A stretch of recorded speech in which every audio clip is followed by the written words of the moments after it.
মাত্র একটা ডিম দিয়ে তৈরি করে নিলাম সারা সপ্তাহের নাস্তা। সেটা আবার কিভাবে, সম্পূর্ণ ভিডিওটি দেখতে থাকেন তাহলে বুঝতে পারবেন। খুবই সহজ এটা তৈরি করা, আর খেতে তো ভীষণ মজার। একদম ইজিভাবে এটা তৈরি করে নেওয়া যায়।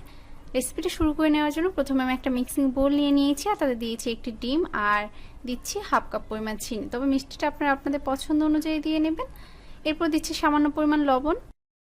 এবার এই সব কিছু একত্রে খুব ভালোভাবে ফেটিয়ে নিব। আমি একটি কাঁটা চামচের সাহায্যে খুব ভালোভাবে ফেটিয়ে নিচ্ছি। চেষ্টা করুন খুব ভালোভাবে ফেটিয়ে নিতে, যতক্ষণ অবধি চিনিটা গলে ডিমের সাথে মিশে যাচ্ছে সেই অবধি এটা ফেটিয়ে নেবেন। যখন দেখবেন ডিমের কালারটা চেঞ্জ হয়ে এসেছে সেই পর্যায়ে বুঝতে পারবেন যে চিনিটা গলে ডিমের সাথে খুব ভালোভাবে মিশে গেছে।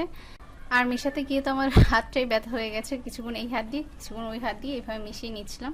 তবে কষ্টের ফল একটু মিষ্টি হয়, এই জন্য একটু কষ্ট করে নিচ্ছি যাতে করে রেসিপিটা সুন্দর হয়। সব কিছু একত্রে যখন খুব ভালোভাবে মিশিয়ে নেওয়া হয়ে যাবে সেই পর্যায়ের মাঝে দিয়ে দিচ্ছি আটা।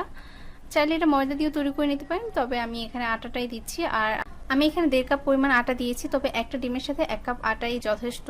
এর বেশি দিলে আবার আপনি এখানে লিকুইড দুধ ইউজ করতে হবে। আমি যেহেতু একটু বেশি পরিমাণ বানাতে চাচ্ছিলাম, সংরক্ষণ করে রেখে দিব, তাই আমি 1.5 কাপ পরিমাণ আটা নিয়েছি। আমি এখানে সামান্য পরিমাণ লিকুইড দুধ অ্যাড করব। এরপর দিয়ে দিচ্ছি কিছু কালো জিরে আর দিয়েছি তিল।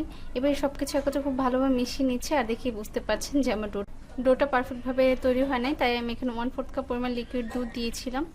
এই পর্যায়ে পারফেক্ট একটা ডো তৈরি করে নিয়েছি। এবার এটাকে সেট হওয়ার জন্য কিছু সময় রেখে দেবো। যখন এটা পারফেক্টভাবে সেট হয়ে যাবে সেই পর্যায়ে এটা থেকে 3টি লেচি কেটে নিব, আর সেই লেচিগুলোর সাহায্যে আমি রুটি তৈরি করে নিব। খুব বেশি মোটাও না আবার একদম পাতলাও না, এরকম করে রুটিটা তৈরি করে নিতে হবে। এই পর্যায়ে রুটিটা বেলে নেওয়া হয়ে গেছে, আর দেখেই বুঝতে পারছেন এটা একদম পাতলাও না আবার একদম ভারীও না, এরকম করে একটা রুটি বেলে নিয়েছি। বেলে নেওয়া হয়ে গেলে সেই রুটিটা দিয়ে আমি বিস্কুটগুলো তৈরি করে নেব। আর দেখেই বুঝতে পারছেন বিস্কুটগুলো কত ইজিভাবে আমি তৈরি করে নিচ্ছি। এটা আমার বাবুর মামপটের যে ঢাকনাটা ছিল সেটা দিয়ে তৈরি করে নিচ্ছি। আপনার যে কোনো ধরনের ছোট স্টিলের বাটি কিংবা বোতলের ঢাকনা দিয়েও এটা তৈরি করে নিতে পারবেন।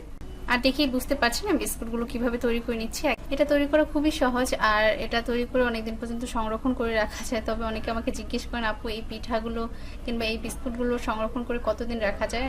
আমি 1 সপ্তাহের বেশি এগুলো সংরক্ষণ করে রাখতে পারিনি, কারণ তার আগে এগুলো শেষ হয়ে গেছে। তাই এটা ঠিক কতদিন পর্যন্ত সংরক্ষণ করে রাখা যায় সেটা আমি বলতে পারবো না। তবে বেশ কিছুদিন রাখা যায় এই পিঠাটা, যেহেতু তেলে ভেজে নিব তাই এটা অনেক দিন পর্যন্ত সংরক্ষণ করে রাখা যাবে। ভেজে নেওয়ার জন্য চুলায় একটি প্যান বসিয়ে নিয়েছি, তাতে দিয়েছি পর্যাপ্ত পরিমাণ তেল। তেলটা যখন গরম হয়ে আসবে সেই পর্যায়ে এক এক করে বিস্কুটগুলোর মাঝে ছেড়ে দেব। আর চুলা আঁচটা মিডিয়ামে রেখে অনবরত নেড়ে বিস্কুটগুলো ভেজে নেব। এতে করে দুটো সাইডে খুব সুন্দরভাবে ভেজে নেওয়া যাবে আর কালারটা খুব সুন্দরভাবে আসবে। যখন এরকম একটা কালার চলে আসবে সেই পর্যায়ে তেল ঝরে তুলে নেব। আর দেখি বুঝতে পারছেন মাশাআল্লাহ কত সুন্দর একটা কালার আসছে। তবে আপনি যদি এটা খুব বেশি ক্রিস্পি খেতে না চান, একটু সফট খেতে চান, সেই পর্যায়ে অতটাও লাল করে ভেজে নেওয়ার প্রয়োজন নেই। একটু হালকা লালচে ভেজে নিলেই হবে, তাহলে এই বিস্কুটটা সফট থাকবে। তবে আমি একটু ক্রিস্পি করে ভেজে নিয়েছি, তাই একটু গাঢ় কালার করে ভেজে নিয়েছি। এরপর আমি একটা কাঁচের পরিমাণ এটাকে সংরক্ষণ করে রেখে দিয়েছি। আমার রেসিপিটি যদি আপনাদের ভালো লেগে থাকে তাহলে অবশ্যই আমার পেজটি ফলো করবেন। সবাই ভালো থাকবেন। আল্লাহ হাফেজ।